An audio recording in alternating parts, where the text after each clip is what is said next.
Welcome to another episode of Pod for Good, a podcast where we learn from those doing good in Tulsa, Oklahoma, and the world, why they care, what we can do, and most importantly, what you, the listener, can do. Pod for Good is produced and edited by Ranam Productions, which is me and my company. So if you like how we sound and are thinking about starting a podcast, please reach out to me. I'm easy to find. Pod for Good can be found anywhere you get your podcasts. So if you enjoy what we do here, and if you enjoyed this episode, you'll enjoy all our episodes. Trust me on that one. It can be found anywhere you get your podcasts. Please rate and review and share and all of those things. I am, now and always, both the Chief Philanthropod and Class Clown for Justice 1, 2, and 3, Jesse Lorch. And I am your Vice Admiral Philanthropod and Class Clown for Justice Alpha Centauri, Chris Miller. Very nice. And today our guest is Evan Barton, the Alumni Experience Manager and Partnerships Coordinator for InTulsa, as well as the host of InTulsa's podcast, Grow With Us. We talked to Evan about the purpose of his podcast, Grow With Us, how InTulsa fits in the ecosystem of talent acquisition, and we go off the rails about politics for quite a while. So enjoy.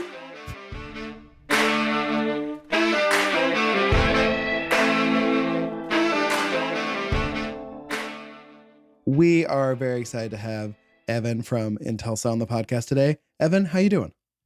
Hey, Jesse. I am doing, these days, I'm sure I hope people are honest with how they're doing and answering this question. I am going to be honest right now and say it's been a really bad couple of weeks.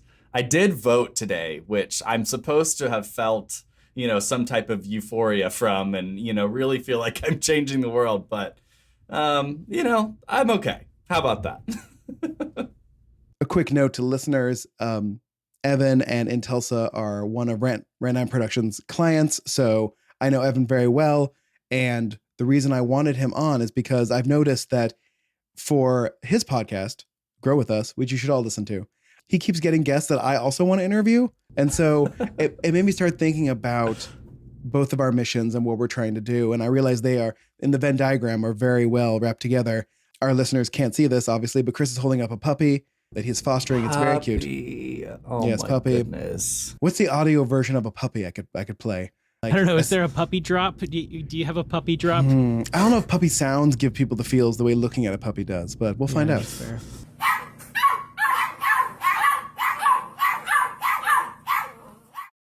So, Evan, I want you to sort of first talk to us about Grow With Us, and deep down, what is your goal with that podcast? Yeah, so Grow With Us, just a little bit about what the podcast is mainly focused on. It's a marketing device that I actually just found really interesting to me. I'm a longtime podcast listener and kind of started my own podcast last year, or I guess in 2020, as a entrepreneurial venture, I would say, and kind of not necessarily as like a side hustle. I'm sure, as you two fellow podcasters would know, it's not a lucrative business from the jump by any means. So really what I wanted to do was try it out and see if I had the tools, if I had the voice, if I had all of those things. I felt like it was really cool to kind of see what conversations could bring to the table. And that's kind of where Grow With Us kind of came from. It was really just to try to articulate what InTulsa's mission was. Because at the top of this, Jesse asked me, what is InTulsa's name called? Because we've kind of gone through a couple of name changes and things like that. And I know that's something that some young organizations do. But I feel like InTulsa needed an explanation in kind of a more conversational way than maybe interacting with us, I guess, on social media or on our website. The tone and voice of those things are different than the tone and voice of myself and the identities that I hold, and what about InTulsa really inspires me to continue working there and to love that place. So that's kind of where Grow With Us came from. And I guess the idea behind getting people on the podcast that are doing cool things in Tulsa was that it all is in a lot of ways related to what InTulsa does, because a lot of what GKFF, the George Kaiser Family Foundation, is in Tulsa to do is create a vibrant and inclusive Tulsa. And I kind of borrowed a little bit of that spirit and was like, vibrant and inclusive Tulsa is exactly what I want. And I live here. And I need I need to be putting that energy out in some way. And so that was kind of like the genesis behind it.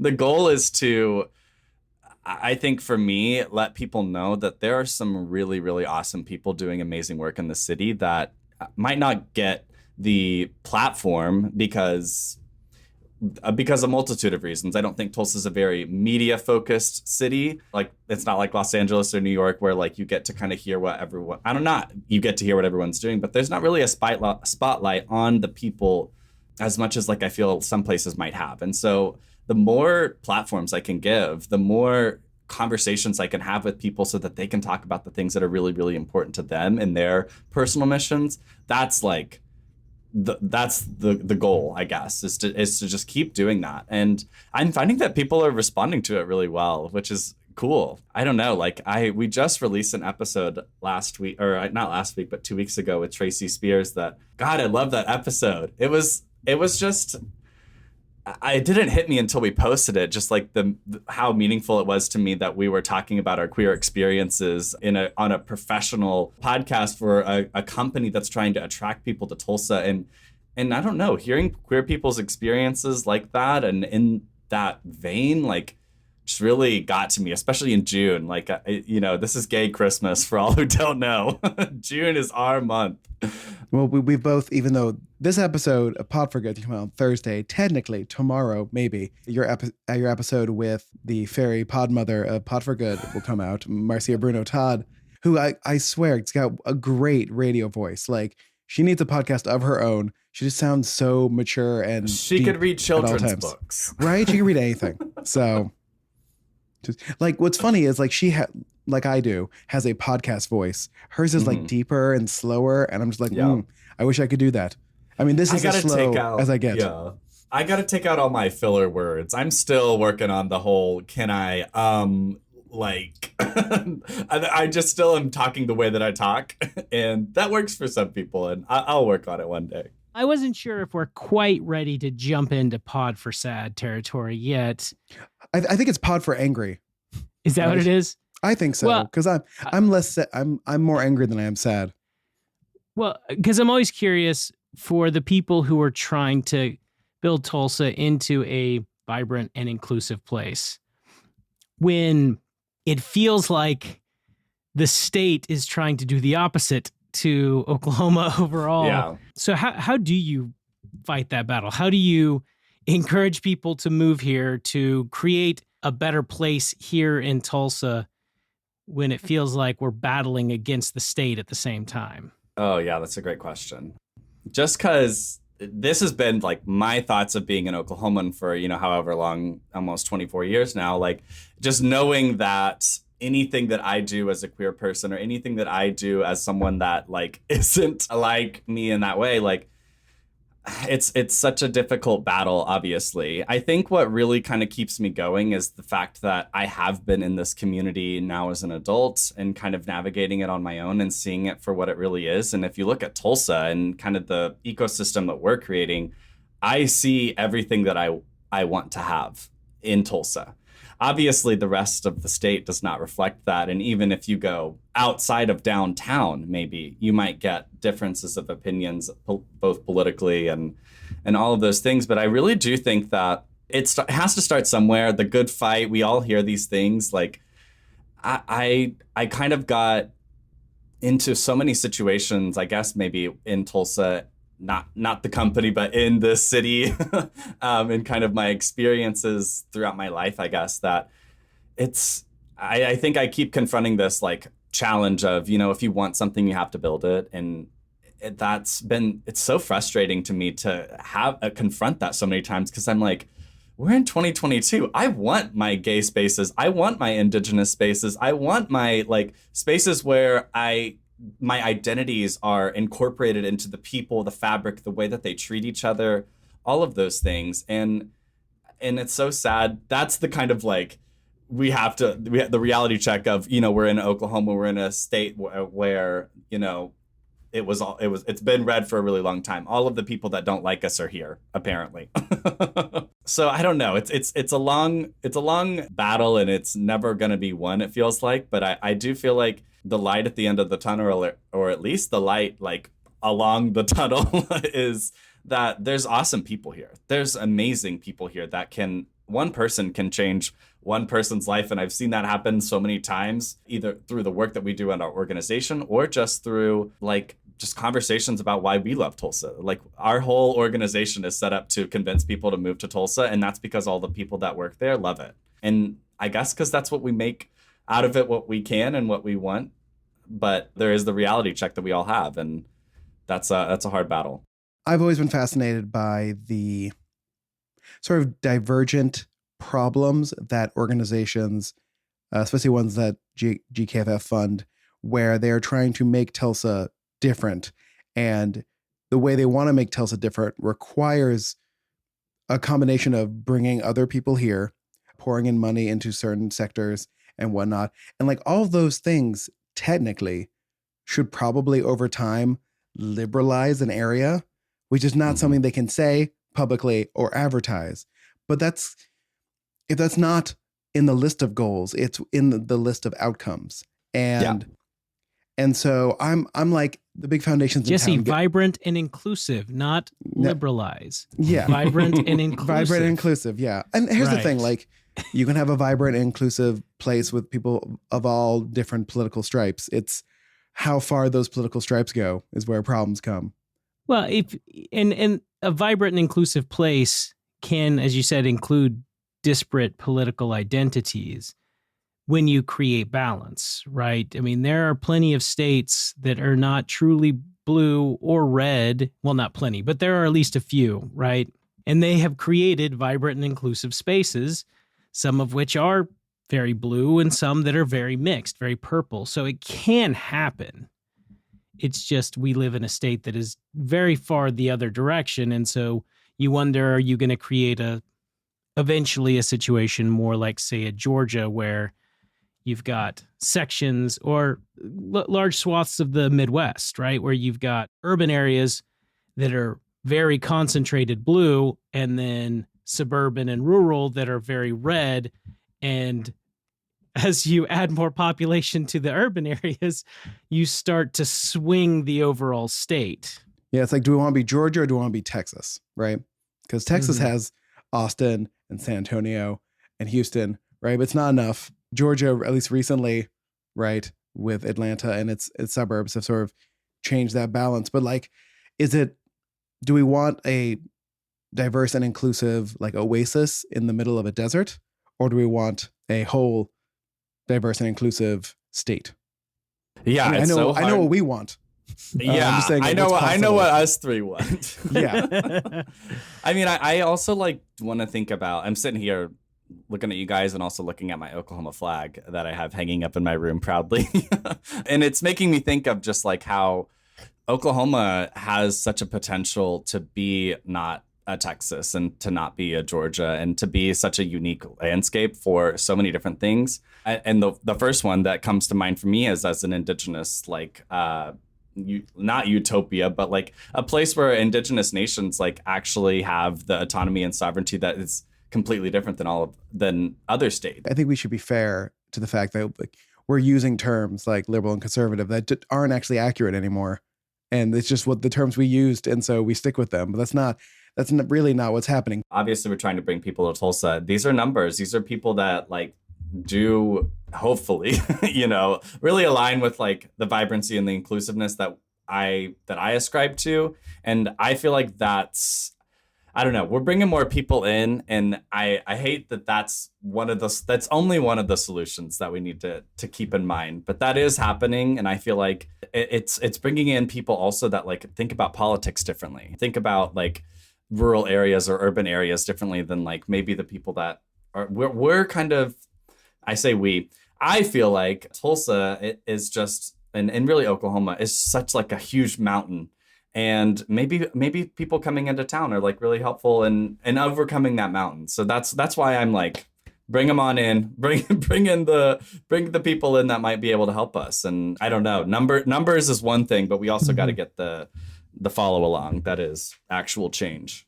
Yeah. Right. I mean, that's always when you're selling diversity to corporate life, right? Because I hear it all the time in my real job, right? Diversity is a goal in and of itself, but the byproduct of diversity is that now you get a diversity of voices and ideas that you wouldn't otherwise get if you didn't have people from different identities and different backgrounds, right? And that is a valuable thing when, if a large portion of the people grew up here, were educated here, maybe left and came back, but spend most of their life here, then there's only going to be so many ideas they can bring to bear. So bringing, inclusive, vibrant, diverse voices here can give ideas to maybe fix some of these problems that, frankly, the state doesn't care about, right? If it's not about abortion or, restricting the rights based on, gender or something else, they don't really care about it. So somebody else has got to come up with ideas to try to fix things and make them better. Hearts and minds.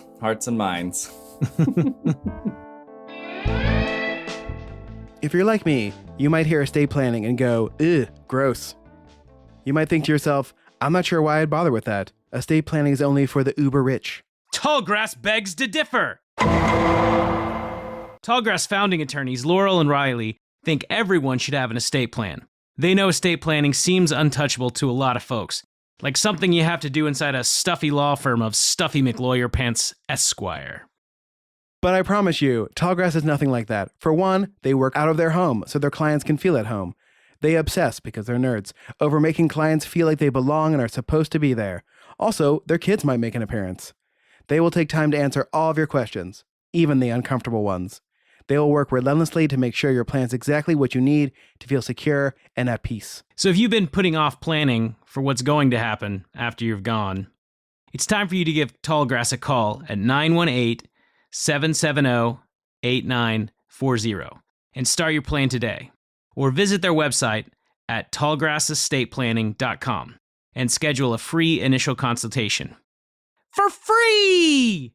It's right there on the website. And of course, there's more, because this is a podcast ad. If you tell them you're a Pod for Good listener, they're going to take 25% off their service fees. Just tell them Pod for Good sent you. Stop thinking estate planning isn't for you and give Tallgrass a call today at 918-770-8940 or on their website, which I'm not going to read out to you again. It's in our show notes. Thank you, Tallgrass.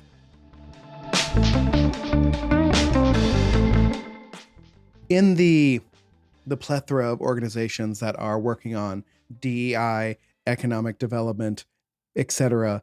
in Tulsa, what is the role that InTulsa as a whole is trying to play in comparison to, say, Atento Capital, Build in Tulsa, all the other ones? The first word that comes to mind, and I think it's the right word, and it's exactly what other representatives of my organization would say, is probably talent. And the talent focus of InTulsa starts in really just what we offer as an organization. So really what InTulsa does at the brass tacks version is that we are both a business to business, which B2B consultant partner, essentially, in a way of like helping companies expand into Tulsa. But we're also, in kind of the first product that we ever offered was our talent partners. And so our talent partners are really that kind of that go between the company and the candidate. It's essentially like having someone walk you through the hiring process, which in a lot of ways, or in a lot of other hiring processes, and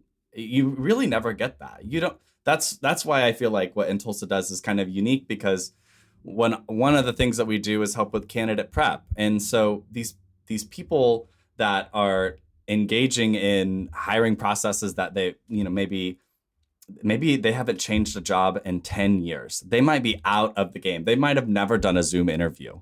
These are all things that are kind of, I would say, like lacking in general in Tulsa. I would say just because of our legacy industries kind of always being oil and gas or manufacturing or aerospace. We have really huge skill gaps in the tech industry, which is also one of InTulsa's focal points as like the jobs that we're trying to create. So it's kind of a roundabout way of explaining what we do, but really talent is the best way to understand what we provide that's different than those other organizations in town. We bring the jobs, and we also are out there trying to find the people to fill those jobs. And those jobs are primarily in the tech industry, which is also something that has had a significant lack of, I would say, growth in the city, just based on the research and the numbers that we've kind of done as an organization. And that's where the Venn diagram overlaps, because Build in Tulsa, Atento Capital, and InTulsa, and all of the plethora of organizations that are kind of working in that innovation space are all aligned on building out the tech industry here in Tulsa.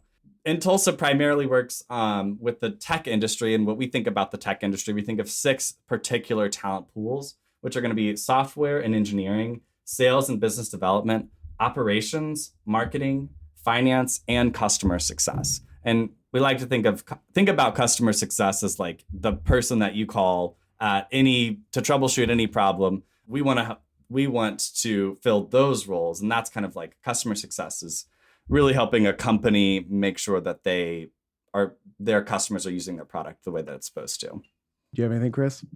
Sorry, I'm on the website and I was looking at.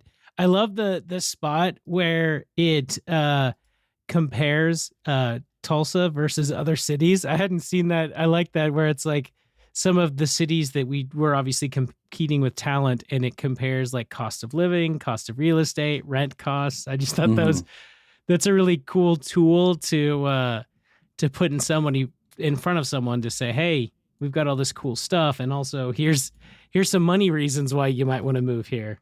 Yeah, money works. I don't know if you guys know that. So I did not expect Washington, D.C. to have the highest difference in real estate prices of places. Oh. Wow. D.C. is crazy.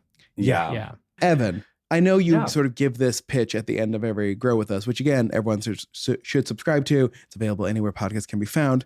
Grow With Us spelled normally, unlike Pod for Good. So well done there. If our listeners are looking for a career change or know someone who lives in another state who's unhappy there, like how do they get in touch with you and InTulsa? Yeah, there's a multitude of ways to get in touch with us. I would say, first of all, I love talking to people, so you can reach out to me directly. My email is evan.barton@intulsa.com. I would love to chat with you as you kind of navigate this journey.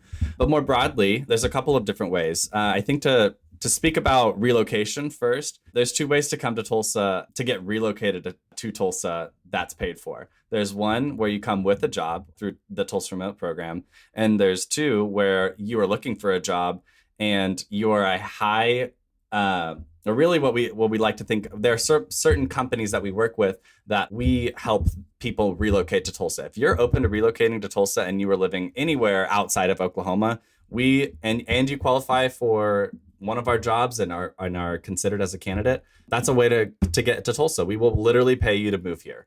So that's one way. You can definitely check us out at InTulsa.com. There's 2 different business websites that are kind of embedded in there. And one is for career seekers and one is for business professionals or anyone that's looking to expand their business in Tulsa. So like I said, B2B and B2C, business to business, is going to be where we help you grow your company here. That means hosting your job on our website. Although it is anonymized, we can still funnel you candidates that will be high quality candidates that we think really can help solidify your standing in Tulsa. And also we work with you as a consultative partner if you're a business too. So for candidates, I would say definitely check out our career seekers page, which is shortlined also through the same link at talentintulsa.com. It's talent.intulsa.com. And that's kind of where, as we were talking about earlier a little bit, you can find that cost of living calculator. There's so much great resources on here for any professionals in the software and engineering space, sales and business development. We have lots of ways that we can interact with you. Also, connect with us on LinkedIn and follow us on LinkedIn. I think it's a great way to stay in touch with what we're doing as an organization. We're about to launch a program that I think is so exciting that I legally can't say, but I will tell you and Jesse after. And actually, Jesse's kind of heard about this, but we're about to launch a program that is really awesome that I want everyone to kind of keep their eyes out for in the future, because I really think it's going to be a game changer in how cities approach a particular issue of immigration. So really cool thing to think about there. But lots of ways to talk to us at InTulsa. You can also, obviously, as Jesse mentioned, listen to Grow With Us and connect with me there. We're ready to help. We're ready to help anyone that wants to come to Tulsa get here. It couldn't be easier to move to Tulsa than what we've kind of set up with our organization and with our ecosystem that we're developing here as kind of the innovation space in the heart of downtown. So if you're a tech professional, we would love to chat with you. Evan, thank you for joining us today. Listeners, go listen to Grow With Us. Not only will you be helping Evan, you'll also be helping me. So you get 2 for the price of 1 if you listen to Grow With Us. So that's one more reason than I needed. Yeah. I don't know how I feel about that one. All right.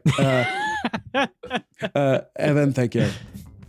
Thank you. And everyone, check out more episodes of Pod for Good. This is a great podcast. Love it.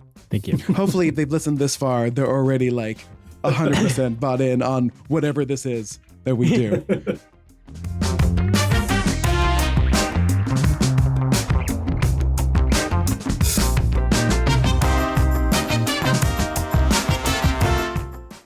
Thank you all for listening to our episode with Evan. Please, if you'd like to hear him ask people questions, subscribe to Grow With Us anywhere you get your podcasts, and do all the things I ask you to do for Pod for Good, which I will reiterate right now, which is leave us a review on Apple Podcasts, share on social media, and, if you wanted to, give us some money on Patreon. This is time Chris and I spend doing these interviews, which we enjoy, but there is work involved. So you pay for what you love. So if you love us, give us money. We'll see how much we're unloved, Chris, going forward. As always, Tulsa, get it done. Broken Arrow, get your shit together. And also America, get your shit together. Supreme Court, get your shit together. Yeah, Supreme Court, get your shit together. Everybody, get your shit together. # get your shit together. Be safe out there.